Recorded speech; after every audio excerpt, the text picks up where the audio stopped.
오늘 이사야 57장 말씀입니다.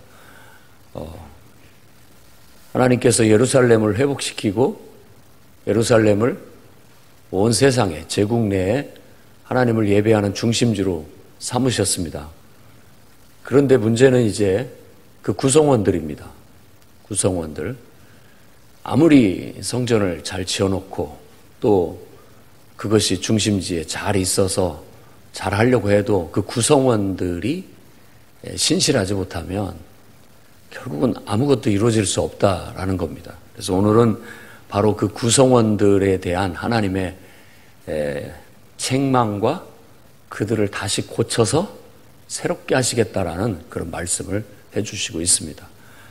그래서 이런 말씀을 읽을 때 우리도 똑같은 사람들이었고 우리도 뭐 하나님을 인정하지 않고 하나님 자리에 다른 우상들을 두었던 사람들이고 하나님 대신해서 어떤 것들을 의지하고 신처럼 섬기면서 살았으나 우리는 다행히도 하나님의 음성을 듣고 겸손하게 통회하고 회개하여 하나님 앞에 우리 자신들을 맡기니 하나님께서 우리를 약속하신 말씀대로 잘 치유해 주시고 새롭게 해주셔서 우리를 거룩한 하나님의 성민이 되게 하시고 하나님의 일꾼이 되게 하셔서 우리를 통하여 하나님 영광을 받으시게 되었습니다.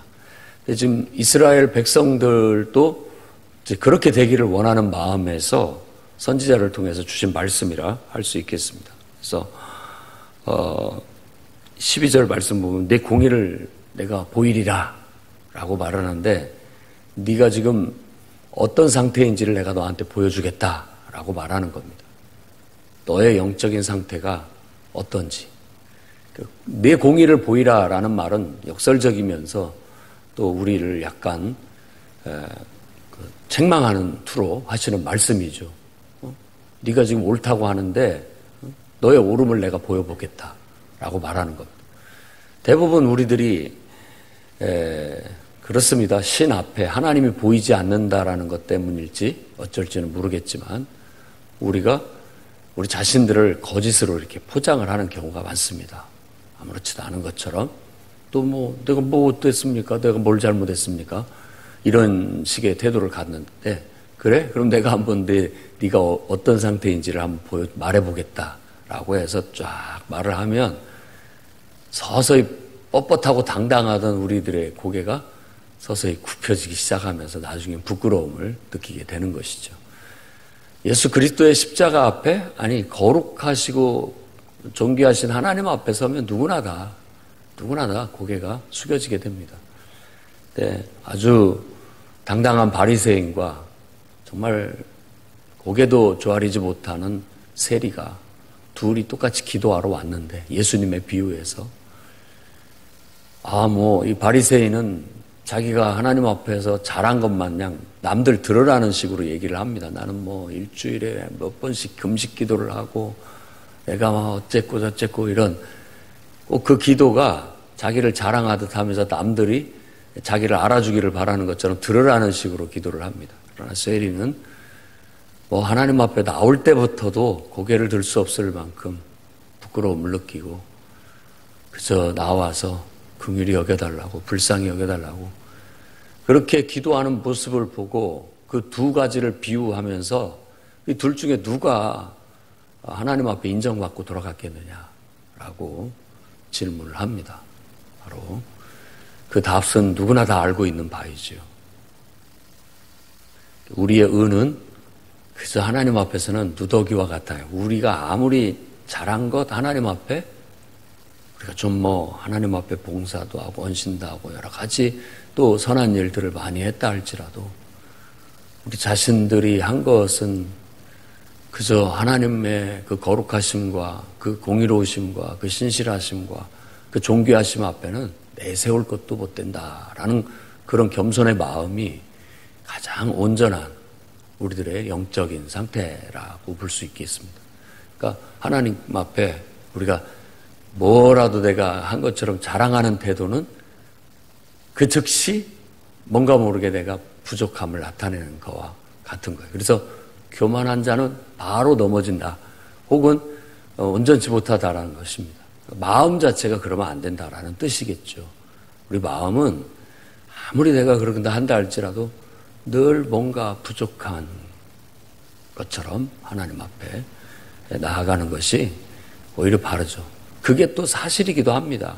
아무리 내가 잘하는 것 같지만 내가 보기에 그런 것이고 어떤 의미에서는 어떤 기준 때문에 그 정도로 내가 느끼는 것이지 사실상 따지고 보면 다 자세히 보면 부족함이고 허물이고 또 거기에 미비함이 다 숨겨져 있다는 걸 알 수 있죠. 그러니까 이 해 아래에서 누가 감히 하나님 앞에 자신을 자랑하겠습니까? 그럴 수 없는 것이죠. 자, 오늘 이스라엘 백성들을 책망하시면서 하시는 말씀, 이제 시작은 의인이 죽을지라도 마음에 두는 자가 없다. 진실한 이들이 거두어감을 당할지라도 깨닫는 자가 없구나라고 탄식하면서 시작하시는 겁니다. 그러니까 참 지금 잘못됐다 이런 걸 보여주는 거죠. 여기서는 의인이 죽을지라도, 의인이 얼마나 세상에 빛과 같이 소금과 같이 소중한 존재입니까? 그런데 그런 사람이 죽어 나가져도 마음에 들지를 않는다라는 것은 그 사회가 그만큼 악하다는 뜻이죠. 악하다는 뜻이고, 여기서 진실한 이들을 거두어 감을 당한다. 이 거두어 간다라는 뜻도 내나 죽는다라는 다른 표현입니다. 취한다라는 단어를 썼는데 결국은 뺏어간다는 뜻인데 죽는다는 의미의 또 다른 완곡한 표현이라고 볼 수 있죠. 진실한 사람들, 여기서 말하는 진실은 헤세드입니다. 앞에서 말하는 의는 체득이고, 진실한 사람들도 죽어나가는데 가슴 아파해야 되는데 그것도 가슴 아파하지 않는다라는 것입니다. 그러면 이것을 좀 더 우리가 다르게 볼 필요도 있습니다. 의인 그리고 이 헤세드라고 하는, 진실이라고 하는 건 헤세드인데 변함없는 사랑, 그래서 진실이라고 번역을 했어요. 다른 데서는 자비라고도 번역하기도 합니다. 이 헤세드를. 하나님의 속성 중에 하나예요. 변함없이 항상 똑같이 우리를 사랑하신다라는 그 사랑을 얘기할 때 헤세드라고 하는 겁니다. 여기서 이제 진실이라고 그런 거예요. 근데 이것이 이제 하나님의 속성인데 인간이 가지게 됐을 때는 진실하고 성실하다 이런 의미로 번역을 하게 되는 겁니다. 그러니까 우리 안에 하나님 앞에 늘 바른 의가 없어지는 것, 그리고 우리 안에 하나님을 늘 변함없이 똑같은 마음으로 사랑하는 사랑이 사라져버리는 것을 왜 애석해 하지 않느냐라는 거예요. 내 안에 하나님 앞에 늘 바라야 된다. 그리고 늘 바르게 살려는 욥처럼 행여라도 내가 범죄했을까 봐 두려운 마음으로 매일 저녁에 하나님 앞에 희생제사를 드리면서 나뿐만 아니라 내 가족들이 범죄했을까 봐 하는 그런 의로움이, 그리고 또 하나님 앞에 아무리 자식들이 나가 죽어가고 재산을 다 잃어버리고 몸에 병이 찾아와도 부인이 나를 욕하고 떠나도 그래도 하나님 앞에 똑같은 마음으로 변함없이 그분 앞에 바르고 그분 앞에 진실하고 똑같이 그분을 사랑하는 그런 마음을 갖는 태도, 이것이야말로 가장 순수하고 가장 온전한 신앙의 정신이라는 걸 보여주는 거예요. 지금 이스라엘 백성, 이제 거룩해진 예루살렘 성전에 바로 그런 정신을 가진, 그런 신앙을 가진 구성원들이 있어야 이 격이 맞고 또 하나님의 뜻이 이루어지게 될 것 아니냐라는 겁니다. 그런데 너희들을 가만히 보니까 너희들 안에 그것이 없는데도 불구하고 애석해하지도 않고 그런 변함없는 신앙이 가져야 되는데 그것이 금이 가고 그것이 소실되고 사라져버렸는데도 불구하고 너희가 그걸로 신경도 하나 쓰지도 않는구나 라는 겁니다. 우리가 이런 말씀을 통해서 우리 신앙을 점검해 볼 필요가 있겠습니다. 혹시 나도 그렇게 느슨해지고 또 나태해지고 영적으로 무뎌지고 게을러지지는 않았는지, 이런 것들이 손상이 되고 이런 데에 금이 가고 이런 데에서 서서히 어떤 문제가 되는 징조가 보이면 막 두려운 마음을 갖고 애석해하고 그냥 막 관심을 가지고 다시 그것들을 지키려고 하려는 그런 마음을 가져야 되는데 그것들이 이렇게 사라져가고 변질돼 가는데도 아무렇지도 않게 반응이 된다면 이건 지금 영적으로 심각한 병이 걸렸다라는 징조가 되겠습니다. 그래서 이스라엘 백성들을 향해서 너희가 영적으로 지금 문제가 많다. 고쳐져야 된다. 치료받아야 된다라고 말하고 있는 겁니다. 그러면서 이제 3절부터 2절도 그들이 평안에 들어갔다. 그들이 침상에서 편히 쉰다라는 것은 이 그들이라는 건 의와 헤세드, 그러니까 변함없는 신실한 사람. 그거 다 어디로 가갖고 지금 어디 가서 잠자고 있다라는 식의 약간 조롱 섞인 그 핀잔입니다. 다 하고 어디다 내팽개쳤느냐. 요즘 정말 대놓고 얘기한다면 여러분들의 그 신실한 믿음 다 어디다가 다 내팽개쳤느냐. 어디 가서 자고 있는 거 아니냐. 어디다가 편안히 갖다 모셔놨느냐. 어디에서 찾아볼 수 있겠느냐라고 책망하시는 설교와 같은 겁니다. 그러면서 3절부터 이제 10절까지 쭉 얘기하는 것은 이스라엘의 변질된 그런 마음을 우상숭배에 빗대서 얘기를 하고 있습니다. 물론 우상을 섬길 수도 있고 또 변질된 마음, 이건 어떤 마음이냐면은 그 배우자가 바람 피는 거와 유사하기 때문에 이런 은유를 쓰는 겁니다. 일단 무당의 자식, 무당이라는 말을 썼습니다. 원어를 보면 무녀가 여성형으로 무녀입니다. 무녀의 자식, 간음, 그리고 음녀의 자식, 너희는 가까이 오라 라고 그렇게 말하면서 이들이 정말 배우자, 결혼한 사이라고 한다면 배우자가 몰래 배우자를 속이고 가서 바람을 피는 것과 같은 그런 심정으로 지금 하나님이 말씀하시는 거예요. 우리가 하나님 앞에서, 그러니까 하나님 자리에 다른 것을 두고 마치 우상을 그 자리에 갖다 놓고 몰래 섬기고 이러는 것들, 이런 것들을 하나님이 마치 배우자가 자기를 속이고 거짓되이 행하면서 아무렇지도 않은 것처럼 하면서 음란한 간음을 저지르고 있는 그런 거와 같은 그런 느낌으로, 그런 비유로 얘기를 하고 있는 겁니다. 그러면서 그러니 내가 어찌 위로를 받겠느냐, 어찌 내 마음이 편하겠느냐라는 뜻입니다. 6절에 내가 어찌 위로를 받겠느냐, 너희가 이러고 있는데 내 마음인들 편하겠느냐, 너희들의 행동을 봐봐라. 나 몰래 가가지고 온갖 그런 바람피는 일들을 하고 있지 않느냐라는 겁니다. 그것들을 은유적으로 얘기를 쭉 하고 있고, 그래서 이 간음이라는 은유는 대표적으로 항상 배도, 하나님을 향한 배신, 우상숭배, 이런 것들을 말하는 것들입니다. 우리 마음이 하나님 앞에 변했다. 너희들의 마음이. 그리고 하나님 자리에 다른 것들을 많이들 갖다 놨구나 라는 그런 겁니다. 우리가 혹시라도 그러지 않도록 우리는 우리 자신들을 늘 점검하고 살펴야 되겠습니다. 그러면서 11절에 말하기를, 이제 11절부터 네가 누구를 두려워하느냐, 누구로 말미암아 놀랍기에 거짓을 말하며 나를 생각지 않고 이를 마음에 두지 않느냐, 네가 나를 경외하지 아니하면 오랫동안 내가 잠잠했기 때문이 아니냐라고 그렇게 이제 대화가 진행이 되는 겁니다. 그러니까 대화죠. 바람피는 배우자와의 대화. 정말 아마 여러분 같았으면 진작 어떻게 때려쳤거나 아마 그냥 끝장을 냈을지도 모르겠습니다.